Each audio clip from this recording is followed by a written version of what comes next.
Okay, நம்ம இப்போ caste discrimination அப்படின்னா என்னென்னு பார்க்க போகிறோம். கேஸ்ட் டிஸ்கிரிமினேஷன் அப்படின்னா சாதி பாகுபாடு அப்படின்னு சொல்லலாம். Caste system is the most dominant reason for inequality and discrimination in India. அதாவது ஜாதி முறை அப்படிங்கிறது பார்த்திங்க அப்படின்னா இந்தியாவில் இன்இக்வாலிட்டி அண்ட் டிஸ்கிரிமினேஷன் வந்து இருக்கிறதுக்கு முக்கியமான காரணமாக இருக்குது அப்படின்னு சொல்லலாம். In the beginning the society was divided into different groups on the basis of occupation known as varnas. அது ஆரம்ப காலகட்டத்தில் வந்து பார்த்திங்க அப்படின்னா இந்த ஜாதி அப்படிங்கிறது எதனோட பேஸில் பிரித்தாங்க அப்படின்னா ஆக்குபேஷன், தட் மீன்ஸ் தொழில் அடிப்படையில். ஸோ அதை வந்து வர்ணாஸ் அப்படின்னு சொன்னாங்க. ஸோ அதில் 4 வர்ணாஸ் வந்து இருந்துச்சு. அது வந்து நம்ம புக்கில் மென்ஷன் பண்ணல, பட் தெரிஞ்சுக்கோங்க. அதாவது first one Brahmanas, second one Vaishyas, third one Kshatriyas, தென் ஃபோர்த் ஒன் சூத்ராஸ். அதாவது பிராமணாஸ் அப்படிங்கிறவங்க அந்த வேதங்கள் சொல்கிறது இல்லை கோயில் அர்ச்சனை செய்கிறது அந்த மாதிரி ஒர்க்கில் வந்து இருப்பாங்க. நெக்ஸ்ட் வந்து பார்த்திங்கன்னா வைஷ்யஸ், அவங்க வந்து பார்த்திங்கன்னா பிஸ்னஸ் வியாபாரம் பண்ணுறது அந்த மாதிரி இருப்பாங்க. தேர்ட் ஒன் வந்து பார்த்திங்கன்னா சத்ரியாஸ், அவங்க வந்து போர் புரிதல், அதாவது போரில் படை வீரர்களாக இருக்காங்க இல்லையா, ஸோ அந்த மாதிரி இருப்பாங்க. லாஸ்ட்டு கேட்டகரி பார்த்திங்கன்னா சூத்ராஸ், அவங்க வந்து பார்த்திங்கன்னா they will do the menial works. அதாவது பார்த்திங்க அப்படின்னா சொசைட்டியில் வந்து பார்த்திங்கன்னா இந்த ஸ்ட்ரீட் க்ளீன் பண்ணுறது, ட்ரைனேஜ் க்ளீன் பண்ணுறது, இந்த மாதிரியான ஒர்க்லாம் வந்து செய்வாங்க. கீழ்நிலை வேலைகள் செய்கிறவங்களா இருப்பாங்க அப்படின்னு சொல்லலாம். Okay, many people in India have fought against caste oppression. அதாவது இந்த ஜாதிக்கு ஆப்போசிட்டாக வந்து பார்த்திங்க அப்படின்னா நிறைய மக்கள் வந்து பார்த்திங்க அப்படின்னா பாடுபட்டுக்கிட்டு இருந்தாங்க, இன்னமும் இருக்காங்க. Something the most prominent among them was doctor B.R. Ambedkar. அதில் வந்து பார்த்திங்கன்னா ரொம்ப கஷ்டப்பட்டவர் யார் இந்த சாதி ஒடுக்குமுறைக்கு ஆப்போசிட்டாக அப்படின்னா டாக்டர் B.R. அம்பேத்கர் அப்படின்னு சொல்லலாம். B.R. அம்பேத்கர்னா பீமாரா ராம்ஜி அம்பேத்கர் அப்படின்னு சொல்லலாம். He belonged to a such depressed family and suffered discrimination throughout his childhood. அதாவது பார்த்திங்க அப்படின்னா இவர் வந்து ரொம்ப டெப்ரெஸ்ட் ஃபேமிலி, போர் ஃபேமிலியில் இருந்தார். ஸோ இவர் வந்து பார்த்திங்கன்னா அந்த சாதி அந்த டிஸ்கிரிமினேஷன் சொல்கிறோம் இல்லையா, அந்த சாதி பாகுபாடுனால ரொம்ப வந்து சின்ன வயசுலேருந்தே பாதிக்கப்பட்டார் அப்படின்னு சொல்லலாம். He fought actively for equality among the citizens of India. So இந்த இந்திய குடிமகன் வந்து பார்த்திங்க அப்படின்னா எல்லாருமே வந்து சமமாக இருக்கணும், சமத்துவமாக இருக்கணும் அப்படிங்கிறதுக்காக இவர் வந்து ரொம்ப கஷ்டப்பட்டார் அப்படின்னு சொல்லலாம். Next gender discrimination. ஜெண்டர் டிஸ்கிரிமினேஷன்னா பாலின வேறுபாடு, அதாவது மென் அண்ட் உமன் டிஃப்ரென்ஸ் அப்படின்னு சொல்கிறோம்ல அந்த மாதிரி. Gender discrimination refers to health, education, economic and political inequalities between men and women in India. அதாவது ஜெண்டர் டிஸ்கிரிமினேஷன் அப்படின்னா நம்ம சொல்லியிருக்கோம் மென் அண்ட் உமன் டிஃப்ரென்ஸ். அதில் வந்து பார்த்திங்கன்னா ஹெல்த், ஆரோக்கியம் அல்லது உடல் நலம் அப்படின்னு சொல்லலாம், கல்வி, அப்புறம் பார்த்திங்கன்னா எக்கனாமிக், மணி ரிலேட்டட், அந்த மாதிரி பொலிட்டிக்கல், அரசியலில், இது எல்லாத்துலேயுமே வந்து பார்த்திங்கன்னா அந்த மென் அண்ட் உமன் கிட்ட வந்து பார்த்திங்கன்னா பார்ஷியாலிட்டி காட்டுறாங்க, இன்இக்வாலிட்டி இருக்குது அப்படின்னு சொல்லலாம் இந்தியாவில். Okay, next for example a girl is not allowed to go to college after finishing her schooling. அதாவது ஒரு கேர்ள் வந்து ஸ்கூல் படிக்கிறாங்க, ஒரு +2 வரைக்கும் படிக்கிறாங்க அப்படின்னா அதுக்கப்புறம் காலேஜ் போகிறதுக்கு நிறைய வீட்டில் பார்த்திங்கன்னா அவங்கள அலோவ் பண்ணுறது கிடையாது. பட் இப்போல்லாம் அலோவ் பண்ணுறேன், முன்னாடி அந்த மாதிரி நிறைய இருந்துச்சு.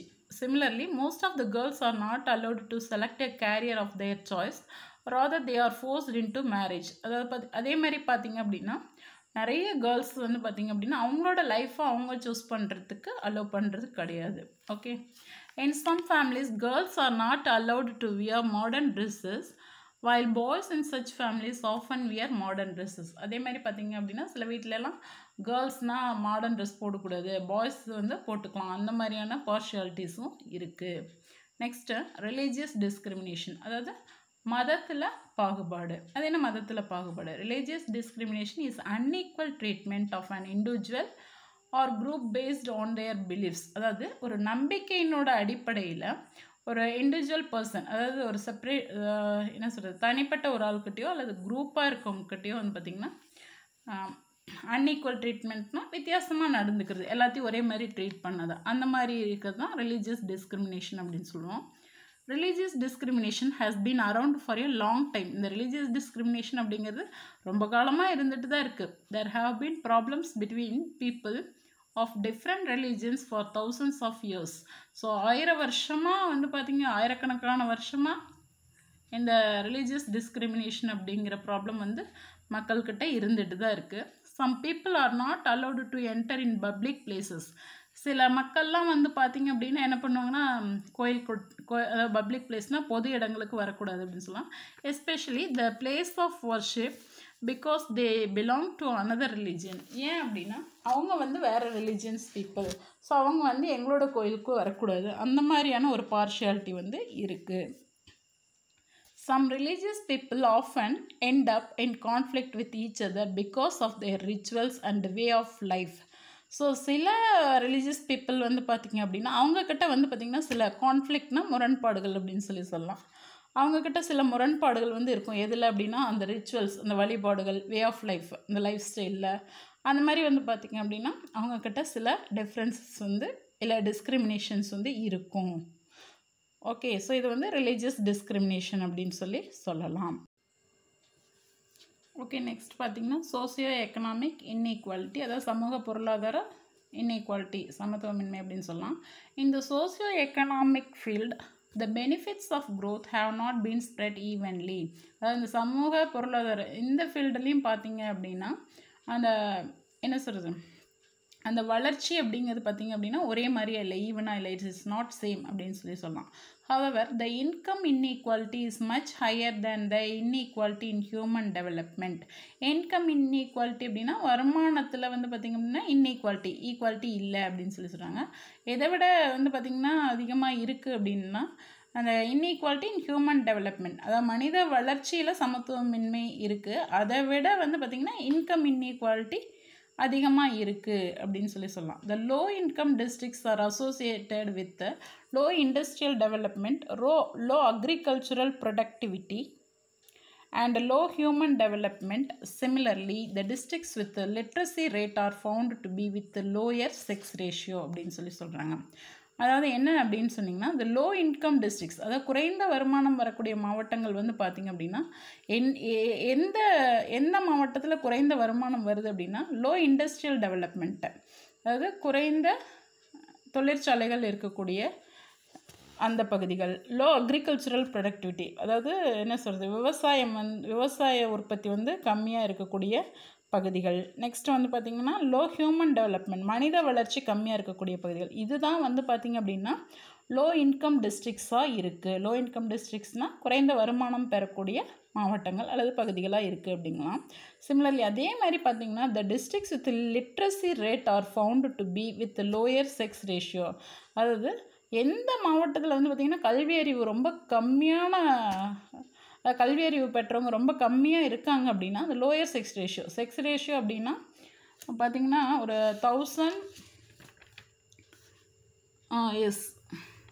1000 மேல்ஸ்க்கு எத்தனை ஃபீமேல்ஸ், அதாவது number of females per 1000 males, அதுதான் வந்து பார்த்திங்கன்னா செக்ஸ் ரேஷியோ அப்படின்னு சொல்லுவோம். அதாவது என்ன சொல்கிறதுன்னா அந்த பாலின விகிதம் அப்படின்னு சொல்லுவாங்க தமிழில். ஸோ அது வந்து பார்த்திங்கன்னா எந்த டிஸ்ட்ரிக்ஸில் அதாவது ஃபீமேல்ஸ் கம்மியாக இருக்காங்களோ அதுதான் வந்து பார்த்திங்கன்னா லிட்ரஸி ரேட், அதாவது கல்வி அறிவு பெற்றவங்களோ ரொம்ப கம்மியான மாவட்டமாக இருக்குது அப்படின்னு சொல்லலாம். Okay, next remedial measures for abolishing inequality and discrimination. So okay, இந்த இன்இக்வாலிட்டி அண்ட் டிஸ்கிரிமினேஷன்ஸ்லாம் போக்குறதுக்கு என்ன தான் தீர்வு? ஸோ அதுதான் இப்போ பார்க்க போகிறோம். The remedial measures for abolishing inequality and discrimination in Indian society are as follows. So என்னென்ன ஸ்டெப்ஸை ஃபாலோ பண்ணலாம் இந்திய சமுதாயத்தில் அப்படின்னா wider access to quality basic services like health care and education for all. அதாவது எல்லா இடத்துல இருக்கவங்களுக்குமே வந்து பார்த்திங்க அப்படின்னா அந்த உடல் நலம் மற்றும் கல்வி இதை வந்து பார்த்திங்கன்னா ஒரு தரமான முறையில் கொடுக்கணும், ஒரே மாதிரி இருக்கணும் அப்படின்னு சொல்கிறாங்க. Be aware of current gender bias. அது பார்த்திங்க அப்படின்னா ஸோ பாலின விகிதம், அதாவது எத்தனை மேல்ஸ்க்கு எத்தனை ஃபீமேல்ஸ் இருக்காங்க அப்படிங்கிறத பற்றி நம்ம தெரிஞ்சுக்கணும். Make women more visible in public life and institution to eradicate gender disparity. So அந்த பெண்கள் வந்து பார்த்திங்க அப்படின்னா அந்த என்ன சொல்கிறது எராடிகேட் ஜெண்டர் டிஸ்பாரிட்டி அப்படின்னா அந்த என்ன சொல்கிறது இந்த பாலினம் அந்த ஜெண்டர் டிஸ்பாரிட்டி அந்த ஒரு டிஃப்ரென்ஸ் இல்லாத அதை வந்து ஒழிக்கணும். ஓகேவா, அதெல்லாம் இல்லாத பெண்களை வந்து பார்த்திங்க அப்படின்னா ஸோ அந்த பொது வாழ்க்கை மற்றும் நிறுவனங்கள் இதிலெல்லாம் அதிகமாக வந்து அவங்கள என்ன பண்ணணும், ஸோ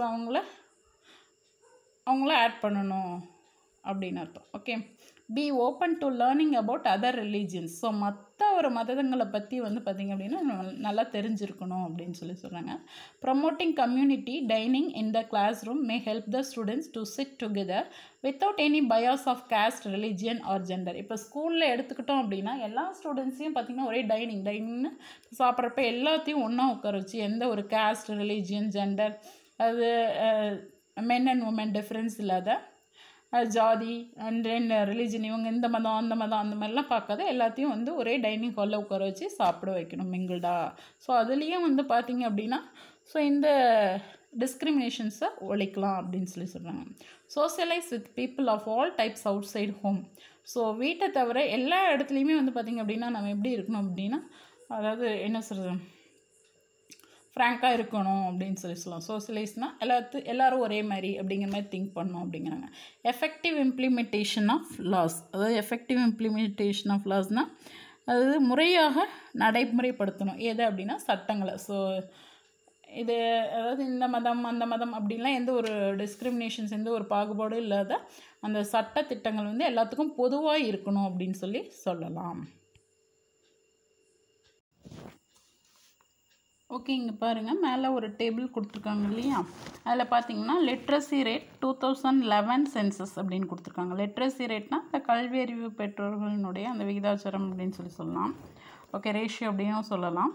அதில் பாருங்கள் ஹையஸ்ட் லிட்ரஸி ரேட் டிஸ்ட்ரிக்ஸ் எது, லோயஸ்ட் லிட்ரஸி ரேட் டிஸ்ட்ரிக்ஸ் எது அப்படின்னு கொடுத்துருக்காங்க.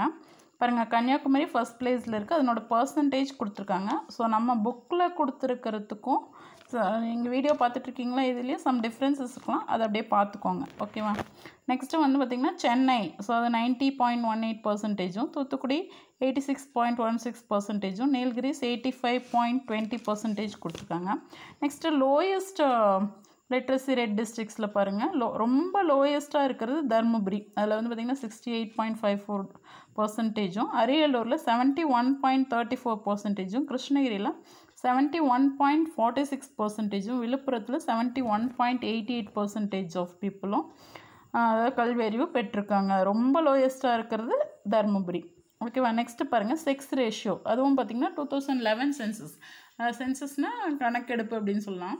அது செக்ஸ் ரேஷியோனா number of females per 1000 males, அதாவது 1000 ஆண்களுக்கு எத்தனை பெண்கள் இருக்காங்க, 900 950 அப்படிங்கிற மாதிரி. ஓகேவா. ஸோ ஹையஸ்ட்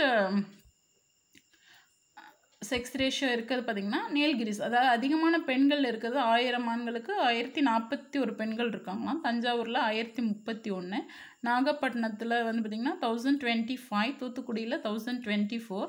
அதேமாதிரி லோயஸ்ட் செக்ஸ் ரேஷியோ இருக்கிறது பார்த்திங்கன்னா Dharmapuri. So lowest literacy rate and lowest sex ratio ரெண்டுமே வந்து பார்த்திங்கன்னா தருமபுரி டிஸ்ட்ரிக்ஸில் தான். ஓகேவா. நெக்ஸ்ட் வந்து பார்த்திங்கன்னா சேலத்தில் 954 ஃபீமேல்ஸ் இருக்காங்களாம், கிருஷ்ணகிரியில் 956 அண்ட் ராமநாதபுரத்தில் வந்து பார்த்திங்கன்னா 977 ஃபீமேல்ஸ் வந்து இருக்காங்க. ஓகேவா. ஸோ இந்த செக்ஸ் ரேஷியோ அப்படிங்கிறது வந்து பார்த்திங்கன்னா நம்மளோட புக்லேயும் வீடியோலையும் சேமாக தான் இருக்குது. பட் அந்த லிட்ரஸி ரேட் இருக்குது இல்லையா, ஸோ அந்த டேபிளில் மட்டும் சம் பர்சன்டேஜ் வந்து சம் டிஃபர் ஆகிருக்கு, அது வந்து பார்த்துக்கோங்க. ஓகேவா. ஓகே.